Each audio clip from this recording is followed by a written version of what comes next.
Assalamualaikum warahmatullahi wabarakatuh. Perkenalkan, nama saya Muhammad Faizari dengan NIM 2310911310039. Perkenalkan, nama saya Ridho Nova Manaf dengan NIM 2310911310033. Kayaknya dimajuin lagi deh.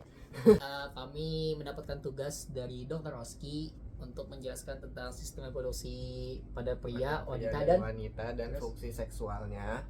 Jadi yang pertama itu kita bakalan bahas dari sistem reproduksi Ya. yang pria dulu ya. Yang pertama itu ada penis. Jadi bisa dilihat di sini. Jadi kalau penis itu dia itu organ-organnya tuh di sini ada uretra, lalu di sini ada pembuluh darah dan juga saraf perasa. Lalu di sini ada corpus spongiosum dan corpus cavernosa.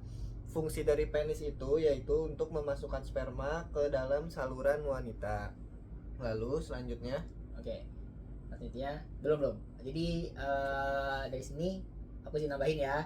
Jadi si corpus cavernosa ini memiliki fungsi sebagai tempat ereksi gitu. Nah, terus kalau untuk corpus spongiosum itu dia tuh memiliki fungsi sebagai tempatnya ureter. Jadi misalnya kalau kita lagi ereksi kan itu tuh mengembang gitu kan. Jadinya takutnya tuh si ureter itu bakal kejepit dan mengalami kolaps. Nah, corpus spongiosum ini berfungsi untuk mencegah supaya uretranya itu tidak kolaps. Nah, gitu. Nah, terus lanjut ke bagian ini dulu. Ada namanya sebelah sini ada fast difference ya? Gak ada ya? Gak dia sih fast difference ya? Gak ada ya? Jadi aja. Oke, jadi di sini juga ada namanya ini testis gitu. Testis ada di sebelah ya. Berarti kita lanjut ke sebelah itu lagi aja. Nanti kita tambahin kalau ada yang kurang. Ini ada skrotum dulu ya. Nih, jadi untuk skrotum ini dia itu berfungsi sebagai pembungkus testis, di mana skrotum ini berfungsi untuk menjaga suhu testis supaya dia di angka 34 derajat Celcius supaya si testis ini dapat bekerja secara normal. Lalu di dalam skrotum ini dia ada skrotum kanan dan kiri dan ada testis kanan dan kiri. Nah, di sini tuh ada otot polos yang berfungsi untuk mengerut dan mengendurkan skrotum. Lalu ada otot lurik yang mengatur suhu di sekitar testis. Jatuh, maaf. Nah, jadi fungsi dari si testis itu sebenarnya bukan testis sih sebenarnya. Jadi testis itu di dalamnya sih skrotum. Nah, jadi fungsi testis itu sebenarnya dia tuh buat ngasilin sperma. Nah, jadi kayak pabriknya gitu loh, gitu. Nah, tapi kalau si skrotum itu yang ngelindungin si testis. Nah, gitu. Nah, kemudian otot polosnya ini tadi tuh untuk apa? Nah, itu sebenarnya lebih ke arah apa ya? Untuk kayak misalnya pas kita ereksi itu biar ngelindungin gitu, biar nggak sakit gitu kan. Nah, terus kalau untuk lurik nih sebenarnya ya suhunya nih kan harusnya kurang lebih 34 derajat kan. Jadi kalau misalnya suhunya kepanasan itu nanti bakal ngebikin sperma jelek. Nah, gitu makanya kita tuh kalau misalnya lagi main laptop atau main hal-hal yang ada berradiasi yang bikin panas gitu tuh jangan di daerah sekitar kemaluan gitu, soalnya bakal ngebikin si sperma bakal jadi jelek sama bikin sperma yang gak bagus. Nah, gitu. Sabar. Jadi ini kenapa sih otot polos itu bisa mengerut dan mengendurkan skrotum? Jadi sebenarnya ini kan nanti kita pada pria itu akan mengalami ereksi. Nah, jika ototnya ini tidak bisa mengerut dan mengendur, pasti kan kurang gitu kan. Makanya jadi dia tuh harus bisa mengerut dan mengendurkan, dan juga dia itu supaya bisa menampung kalau misalnya ada sperma. Oke, udah. Lanjut kita ya. Selanjutnya. Oke. Lalu ini organ 3 ada ke testis, bisa dijelaskan nih. Ini mungkin kita bakal lebih ngejelasin lebih secara spesifik ya. Iya. Nah, jadi di testis sebenarnya dia tuh tersusun oleh berbagai ductus gitu. Nah, jadi ini ductus tuh apa? Ductus tuh kayak saluran ya? Iya, saluran. Nah, jadi di saluran ini dia tuh tempat diproduksinya si sperma. Di apa sih namanya? Tubulus seminiferus namanya. Nah, jadi ini kumpulan si tubulus seminiferus. Nah, tubulus seminiferus tempat pembentukan sperma. Nah, jadi di tubulus seminiferus nih sperma tuh bakal dibentuk, tapi dia tuh belum ada ekornya, masih kayak modelan ya sel-sel bulat-bulat gitu. Belum matang lah. Ya, belum matang gitu. Nah, terus si sperma tuh nanti bakal ditaruh di epididymis di sini. Nah, tapi bagaimana si sperma tuh bisa ke epididymis padahal dia nggak ada ekor. Nah, jadi tuh si sperma tuh bakal ditolong sama namanya sel Leydig. Nah, si sel Leydig ini bakal ngebantu sperma buat ngedorong ke epididymis buat dimatangin. Lanjut. Lanjut.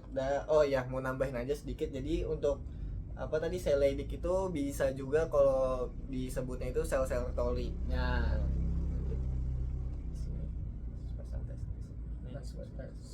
Sebelahnya nih apa? Gak ada. Oh, ini nih untuk yang lebih jelas lagi. Nih.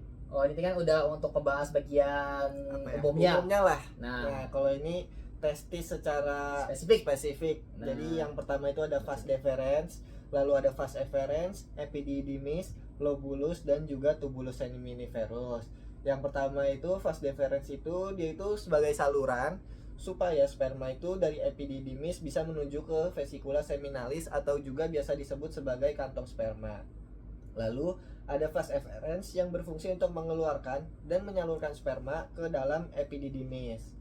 Lalu yang ketiga itu ada epididymis sebagai tempat pematangan dan juga penyimpanan sperma sementara. Jadi ini epididymis. Terus tadi yang pertama juga aku belum sempat jelasin ya. Kalau ini vas deferens dan juga ini nih yang agak meliuk-meliuk ini namanya vas efferens. Mungkin selanjutnya bisa dijelaskan sama Faiz mengenai lobulus dan juga tubulus seminiferus. Oke, nah jadi lanjut kita ke 4 nomor yang lobulus ya. Nah, aku kasih lihat dulu gambarnya. Oh, dan ini udah paling gede banget soalnya. Nah, ini nih warna kuning-kuning nih. Nah, ini sih lobulus. Nah, gitu. Lobulus itu apa? Lobulus itu sebagai kantong testis, bagian tubulus seminiferus. Nah, gitu. Jadi tubulus seminiferus ini dilindungi oleh namanya lobulus gitu. Nah, kemudian lanjut kita ke lobulus seminiferus. Nah, tubulus seminiferus. Nah, kalau tubulus seminiferus tadi seperti yang udah aku jelasin di halaman sebelumnya. Jadi tubulus seminiferus itu tempat pembentukannya si sperma. Jadi di dinding-dindingnya si tubulus seminiferus itu nempel si spermatogonium. Nah, itu nanti bakal terjadi pembelahan dari spermatogonium menjadi spermatosit primer, spermatosit sekunder, spermatid, baru jadi spermatozoa. Nah, kayak gitu. Selanjutnya ada kelenjar kelamin. Nah, kelenjar kelamin ini fungsinya itu untuk menambahkan cairan kelamin untuk mempertahankan hidup dan gerak sperma. Jadi yang kelenjar kelamin ini terdiri dari vesicula seminalis, kelenjar prostat, dan juga kelenjar Cowper atau bulbouretra. Vesicula seminalis ini menghasilkan cairan sebagai sumber energi untuk memudahkan gerak sperma, menormalkan keasaman saluran reproduksi wanita. Kenapa sih cairannya ini harus dinormalkan keasamannya? Sebagai yang mana yang kita tahu, organ dalam reproduksi wanita itu memiliki tingkat asam yang lumayan tinggi supaya dia itu bisa menjaga dari kuman-kuman yang akan masuk. Nah, jikalau si sperma itu tidak bisa menetralkan si asam itu, maka sebelum dia mencapai ke uterus maka dia akan mengalami kematian terlebih dahulu sehingga tidak terjadi kehamilan. Selanjutnya, lalu untuk kelenjar prostat ini menghasilkan cairan yang bersifat basah. Nah, jadi kayak yang tadi Ridho jelasin, jadi sebenarnya ini sperma nih. Nah, terus di samping sperma tuh ada yang jagain si bodyguardnya. Nah, itu tuh sama sebenarnya kayak model vesicula seminalis itu, dia tuh bakal melindungi si sperma juga. Nah, terus si kelenjar prostat ini nih dia tuh mengandung kolesterol garam dan fosfolipid 11-12 aja kayak vesicula seminalis. Nah, jadi ya kurang lebih aja gitu. Nah, terus untuk kelenjar Cowper atau kelenjar bulbouretra itu menghasilkan cairan bersifat basah. Jadi sebenarnya mereka ini di sini kayak kerjasama buat melindungi si sperma gitu. Jadi supaya spermanya itu bisa masuk kan. Gitu. Ya, bodyguardnya lah anggapannya gitu. Dan juga setahu aku ya, ini dia itu juga bisa sebagai lubrikan tambahan. Supaya tidak terlalu keset lah. Ya, pelumas. Ya, pelumas. Oke, selanjutnya. Oke, lanjutnya berarti kita ngebahas ke struktur dan fungsi organ reproduksi pada wanita. Oke, jadi sini kita bakal ngebahas yang lebih yang umumnya lah gitu. Nah, jadi kita mulai dari yang paling luar nih. Paling luar ada namanya ini vulva sama labium. Nah, ini nih pokoknya bagian paling luar lah, eksternal kalau bahasa kedokterannya, bagian eksternal. Kemudian untuk bagian yang dalamnya ada vagina, uterus, oviduk sama ovarium. Nah, kalau vulva sama labium nih, vulva tuh bisa dibilang sebagai bibirnya dari vagina gitu. Nah kalau vagina tuh bisa dibilang kayak leher rahimnya gitu. Jadi panjangnya vagina nih sekitar 7 cm. Nah kemudian kalau uterus itu tuh dia tuh sebagai tempat terjadinya pembuahan. Bukan pembuahan, kehamilan. Ya. Hamil. Terus kalau oviduk dan ovarium itu tempat penghasil ovum. Ya. Nah selanjutnya, jadi yang pertama itu ada vulva dan labium. Seperti yang udah dijelasin tadi, mereka ini kayak gerbang masuknya lah. Jadi di vulva dan labium ini yang pertama itu ada klitoris atau corpus cavernosa, lalu ada labium mayora, dan juga pastinya kalau ada mayor pasti ada minornya kan. Berarti ini ada labium minora, lalu ada vulvanya, lalu ada saluran untuk keluar urin, dan juga selaput darah atau himen ya kalau pada normalnya lah kita sebutnya himen. Lalu ada saluran yang berfungsi untuk reproduksi, yaitu biasa kita sebut sebagai vagina namanya. Nah terus yang jadi kan kalau mungkin di masyarakat umum ya, kalau anak-anak yang belum nikah biasanya disebutnya perawan gitu kan. Nah jadi ya yang disebut perawan tuh sebenarnya ada selaput darah itu atau himen gitu. Jadi nah himen tuh sebenarnya tuh tipis gitu. Nah jadi yang biasanya berdarah itu pecah itu ya si himennya gitu. Nah terus ini biasanya kadang tuh kita sebagai anak kedokteran juga harus bisa ngebedain antara saluran urin sama saluran reproduksi gitu. Soalnya kadang tuh ketukar gitu, apalagi buat kita yang belum berpengalaman lah bahasanya gitu. Udah. Jadi mau jelasin juga ya. Jadi untuk selaput darah ini sebenarnya nggak bisa juga jadi penentu ya buat penentu perawan atau enggak. Soalnya ini setahu aku lumayan elastis, tergantung orangnya. Misalnya kalau kalian ada sering olahraga atau kecelakaan itu bisa juga robek duluan. Atau mungkin misal kalian udah berhubungan tapi bukan nikah, saking elastisnya gitu. Jadi dia itu nggak pecah, bisa juga. Oke. Udah lanjut. Jadi yang kedua itu ada vagina. Jelasin ini bakal lebih dalam gitu, bakal bahasanya kan lebih spesifik ya, lebih spesifik. Nah gitu. Nah jadi di dalam vagina tuh ada namanya kelenjar Bartholin. Nah jadi kalau tadi ketinggalan ya, kalau di cowok tuh ada namanya glandula Thiessen. Glandula Thiessen. Jadi glandula Thiessen sama kelenjar Bartholin ini sebenarnya sama-sama aja gitu. Jadi kayak menghasilkan, bahasanya tuh kalau bahasa umumnya kayak menghasilkan oli lah gitu, pelumasnya gitu pas kita lagi hubungan seksual gitu kan. Nih jadi fungsi vagina itu sebagai saluran keluar dari rahim sama menerima penis saat populasi gitu. Nah terus ada bagian-bagian ini, ada yang ini vagina di bagian paling dalam, terus bagian luar ada vulva. Nah kalau ini dia tuh kejebatannya kayak gini nih, ada ya tonjolan kayak gitulah. Terus juga ini nambahin aja, ini itu kan mana ya, ini ya labium minor, sedangkan yang di sini itu labium mayor. Nah jadi untuk kalian yang nggak paham kopulasi itu apa, mungkin kopulasi itu penetrasi ya, penetrasi bahasa yang lebih ininya.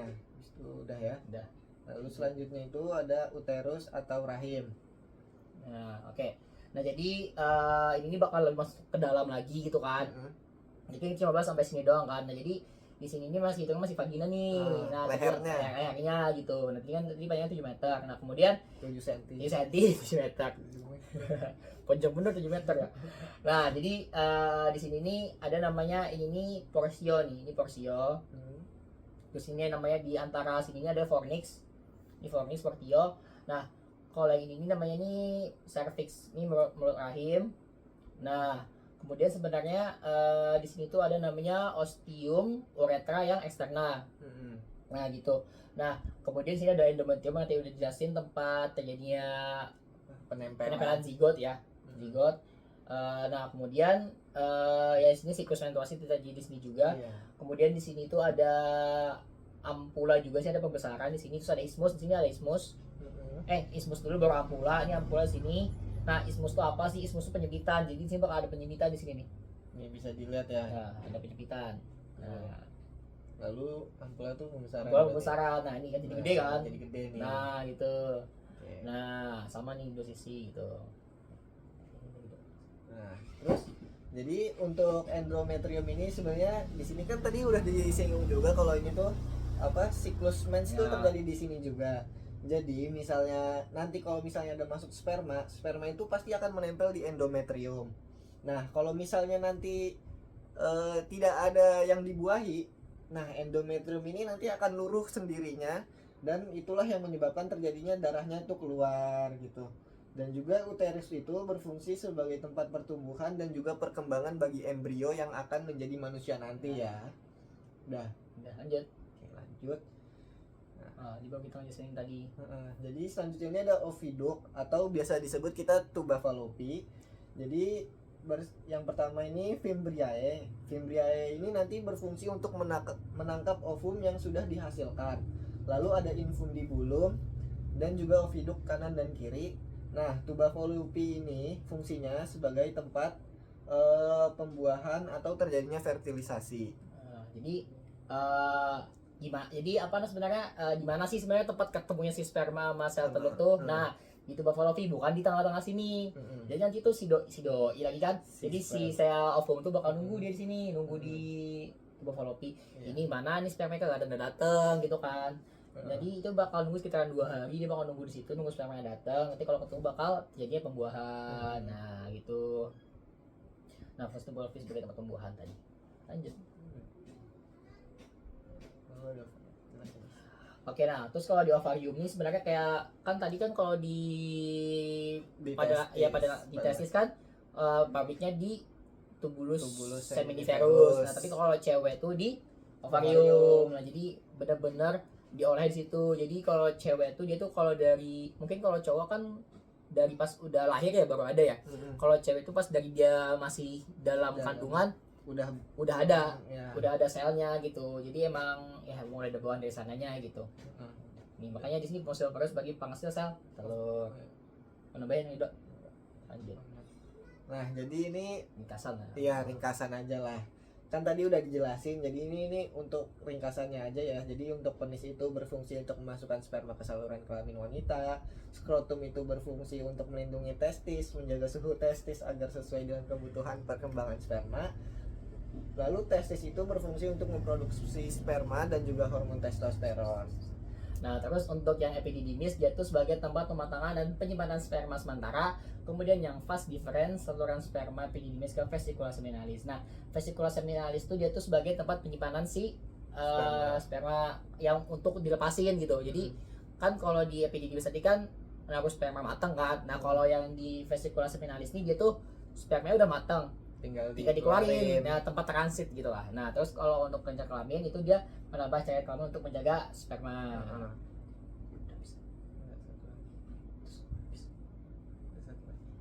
Nah lalu selanjutnya itu ada organ reproduksi wanita kayak yang tadi udah jelasin. Yang pertama itu ada vagina untuk saluran keluar dari rahim dan juga untuk menerima penis saat terjadi kopulasi.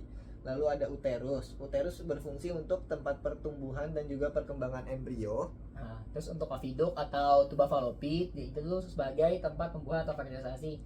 Kemudian untuk ovarium sebagai penghasil sel telur atau ovum. Nah, gitu. Jadi ini gangguan pada organ reproduksi ya. Jadi setiap organ pasti akan ada gangguannya masing-masing tergantung dari penyebabnya. Yang pertama itu ada endometriosis. Ini pada wanita ya guys. Endometriosis itu terjadinya pada wanita. Ini terjadi akibatnya tumbuhnya jaringan endometrium di luar rahim. Lalu ada amenor. Amenor itu terjadi akibatnya menstruasinya itu nggak tepat waktu. Terus juga ada mioma atau kista, dimana ini adalah tumor jinak yang tumbuh dari otot rahim karena berkurangnya hormon estrogen yang diproduksi. Oke. Terus di sini tuh ada saluran reproduksi tersumbat. Nah, jadi kalau sebenarnya kalau saluran reproduksi tersumbat tuh bukan cuma di wanita ya. Jadi di laki-laki juga bisa. Nah, kalau biasanya nih mereka tuh tersumbatnya di bagian tuba fallopi. Nah, tapi kalau misalnya cowok tuh tersumbatnya bisa di vas deferens, vesicula, pokoknya di saluran-saluran gitulah dia tersumbatnya pokoknya. Ya, ductus lah intinya. Nah, kalau ini kan tadi tuba fallopi kan. Jadi dia tuh mau gak mau tuh harus ngelakuin yang namanya bayi tabung kan. Nah gitu, makanya bisa dibilang kayak gitu bakal menyebabkan kesulitan hamil. Nah itu sebenarnya masih banyak sih lagi, kayak HIV juga belum sempat masukkan sama kita kan, soalnya saking banyaknya penyakitnya gitu. Jadi ini yang paling sering gitu. Nah, ya betul. Nah terus lanjut nih ada hipogonadisme, jadi penurunan fungsi testis karena gangguan testosteron. Nah jadi ya ini biasanya anak-anak muda lah gitu kan, sehingga minum alkohol kayak gitu kan, jadi nganggu hormon, stabil hormonnya segala macem. Jadi ya bisa ngurangin, kan testosteron tuh bikin kejantanan gitu ya. Nah kayak gitu, jadi ya bikin ya gitu lah pokoknya. Terus ada namanya cryptokirnisme, kegagalan salah satu atau kedua testis turun kalau enggak. Nah kalau ini biasanya jadi misalnya kita nih ada anak laki-laki baru lahir kan, nah itu tuh pasti sama dokternya dicek tuh si skrotumnya, skrotum bawahnya tuh tes, terus dicek nih ada 2 enggak telurnya nih si apakah testisnya itu udah turun ya gitu. Soalnya aslinya tuh testis tuh dia tuh berada di rongga abdomen. Nah di rongga abdomen terus baru turun ke bawah. Tapi kalau misalnya emang ada kelainan pas lagi di kehamilan kayak gini nih, tinggal satu dia. Satu, jadi cuma ada satu nih. Nah gitu. Nah udah. Nah terus ini apa namanya, dari yang udah kita bahas tadi tuh ternyata apa ya, masih banyak dari orang-orang di luar sana tuh yang masih belum paham tentang kayak gini gitu. Jadi kami ini sebenarnya ngomong kayak gini nih bukannya pengen sok tahu paling jago, pintar enggak, tapi pengen bagi-bagi ilmu gitu. Biar semua orang tahu lah. Nah juga ternyata untuk umat agama Islam sama Yahudi itu ternyata sunat tuh apa ya, merupakan salah satu kewajiban lah. Nah kenapa sih sunat tuh jadi salah satu kewajiban gitu kan? Jadi sunat tuh sebenarnya apa dok? Jadi sunat tuh sebenarnya itu upaya supaya kita tuh nggak terjadi infeksi dari bakteri. Soalnya kan kalau misalnya, mohon maaf, kita kalau sebelum sunat tuh kan kita masih ada tudungnya gitu ya. Nah tudung itu kalau misalnya kita buang air kecil dan kita tuh nggak bersih, nah itu sebenarnya itu yang bahaya kan. Soalnya itu tuh bisa berkembang, bisa menjadi penyakit, dan juga bisa aja itu menggerogoti penis kalian gitu. Nah gini, jadi apa namanya, untuk tadi kan udah jelasin kan struktur di penis tuh kayak gimana sama aku sama Rido. Nah jadi di penis tuh ada namanya glandula, pokoknya di ujung penis tuh ada kayak mahkota gitu. Nah jadi nah bagian sini nih guys, nah bagian sini nih. Nah ya, jadi di bagian luar tuh namanya prepucium. Jadi prepucium itu tuh dia tuh kayak kulit bagian luar. Nah jadi tuh nanti pas lagi sunat tuh kita potong tuh bagian luarnya sini. Jadi gini nih, kan dari yang udah Rido jelasin tuh, nanya apa? Dari yang udah Rido jelasin tadi kan, kalau misalnya kita kencing nih tapi nggak bersih gitu kan bakal ngendap. Nah jadi endapan yang nempel di sini tuh namanya smegma. Nah jadi kalian bayangin aja, anggapan dari kalian kecil nih sampai kalian udah mau nikah, anggap nikah 23 tahun dah. Ini bayangin sebau apa tuh, coba bayangin. Itu juga bisa. Nah makanya kalau dia agama Yahudi atau Islam itu harus wajib dibersihin. Nah kayak gitu, jadi smegma itu bersihin. Nah gitu. Tapi juga semakin berkembangnya zaman ya, saya dilihat-lihat juga teman-teman yang non muslim dan non Yahudi juga udah banyak yang melakukan sunat ini dengan tujuan itu apa, supaya kesehatan, kebersihan juga. Nih kalau misalnya kita belum sunat itu kan di sini itu kan masih ada ya ini sebagai apa ya? Kulup ya? Ya kulup. Kuncupnya gitu lah. Kuncup lah. Nah, dia itu nanti bakal nempelnya tuh di sini guys, di yang sini nih. Kepalanya. Di kepalanya. Nah. Terus juga sempat juga dijelasin sama dokternya kemarin tuh, kenapa sih bentuk ujung penis tuh apa kayak agak meruncing gitu. Ya. Jadi itu sebenarnya itu berfungsi supaya menambah apa ya? Oh, bukan meruncing dok, apa mengembar, ya, membalon. Ya, baloning. Ya. Nah, itu supaya menambah apa ya? Rangsangan buat, jadi pas bisa mendorong sperma lebih jauh masuk ke dalam uterus. Dan juga supaya penetrasinya itu lebih menambah kenyamanan. Ya, kenyamanan lah gitu. Nah, jadi ya bisa lah kita jaga kebersihan gitu. Nah juga ini ternyata ada fun fact juga. Mm-mm. Jadi kan nanti di sekitar penis tuh bakal tumbuh rambut kemaluan Nah, ya. ya rambut Nah jadi kemaluan. rambut kemaluan tuh mungkin dari kalian kayak aduh apa sih ini Iya, ganggu fungsinya ya. ganggu gitu, Nah. ganggu ya kalau anak zaman sekarang kayak estetikannya ganggu gitu lah. Iya. Nah tapi ternyata itu ada fungsinya gitu Sebagaimana rambut-rambut di daerah lain. ya. Kalau misalnya diketek itu kan supaya pas kita gerak tangan nih nggak bergesekan Ya. kan. Nah kalau di penis sama juga kayak gitu. Gimana Is? Nah jadi ya kayak dijelasin gitu tadi kan ya kita juga pakai celana kayak gitu kan, menjaga ini juga sih biar nggak terlalu lembab juga. Ya jadi ya sebenarnya biar nggak lecet aja sih gesekan antara itu. Nah gitu juga. Nah terus ya sebagai tanda-tanda kita udah Balik. udah dewasa, dewasa juga lah. iya gitu. Jadi ya nggak usah malu aja kalau emang udah ada kemaluan. Normal kok. Kok. Nah kayak gitu. Nah juga ya karena kita udah tahu kan kayak gimana proses segala macam, jadi kita bisa jaga-jaga diri lah gitu. Apalagi di zaman sekarang gini kan udah serem lah. Habis itu juga kita mungkin apa ya kesannya pendidikan kayak gini tuh sebenarnya kurang penting, tapi sebenarnya ini penting banget. Soalnya sebenarnya kalau menurut saya pendidikan kayak gini tuh harus dimulai dari sejak kita kecil supaya semua orang itu bisa mengerti apa sih pentingnya menjaga kebersihan daerah ini, mengerti bagian daerah reproduksi ini, supaya bakalan lebih menjaga dan juga lebih menghormati lah sebagai sesama manusia kan. Nah terus mungkin tadi tuh ada yang terlewat ya penjelasan kita Do ya. Nah jadi di sini nih mungkin aku bakal nambahin nih. Nah jadi kan tadi kan apa namanya sperma tuh kan bakal dibawa sama si vas deferens kan. Nah bakal disimpan di sini tadi namanya tuh bukan epididimiss. Ya vesicula spinalis gitu loh. Nah jadi di sini nih tempat si sperma bakal ngetem lah bahasanya tuh, dia bakal ngumpul di sini. Nah terus di samping sini tempat ngumpulnya si apa sih air kencing, urin kan. Nah terus kalau di sini ada prostat. Nah jadi gini nih, kadang tuh kalau untuk laki-laki tuh biasanya kan kalau misalnya bangun tidur pagi gitu, ada yang bangun, ada yang bangun juga gitu kan. Nah jadi sebenarnya di sini nih di ujung prostat ini tuh ada namanya tuh sphincter uretra yang interna. Nah jadi tuh dia tuh ada otot interna sama eksterna. Nah jadi ini sphincter interna kan. Jadi dia tuh kalau yang interna tuh dia tuh ototnya otonom, dia tuh nggak sadar.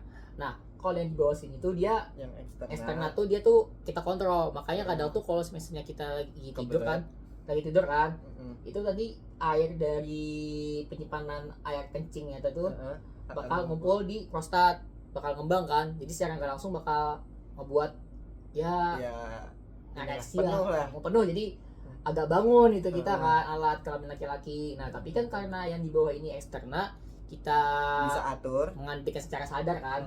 Nah jadi kadang tuh kalau misalnya ini udah penuh nih tapi ini nggak kebuka, dia bakal balik lagi ke atas. Nah kayak gitu. Dan itu nanti kalau balik lagi ke atas, dia itu bakal disimpan di vesika urinaria yang berfungsi untuk menampung air urin gitu. Terus juga aku mau nambahin ya, jadi sperma itu diproduksinya itu berapa Is? 1.000 sejuta? 100 juta dong. 100 juta dalam satu hari ya. Sedangkan untuk masa pembuatannya itu ada 30 beberapa hari gitu. Ya segitulah. Ada beberapa hari. Nah, kenapa sih kok bisa terjadi sebanyak itu kan? Soalnya setahu aku yang dijelasin sama dosen juga. Jadi kalau untuk proses pembentukan sperma itu dia bakal terjadi terus menerus. Jadi kayak nggak ada siklusnya gitu. Jadi bisa aja sehari itu 100.000, bisa 50.000 kalau misalnya kalian kurang ini ya. Itu semua sebenarnya tergantung sama ini lagi sih guys, apa gaya hidup kalian dan gimana kalian menjaganya. Ya gitu. Oke deh, mungkin cukup sekian kali ya penjelasan dari kami. Bila ada salah kata kami mohon maaf, dan juga misalnya kalau ada yang tidak berkenan di hati ya ataupun kata-kata yang kurang pas ya gitu kan. kami minta maaf karena kami juga masih belajar. Masih sama-sama menuntut ilmu lah. Heeh. Oke, sekian, Sekian, mohon maaf, terima kasih. Assalamualaikum warahmatullahi wabarakatuh. Iya.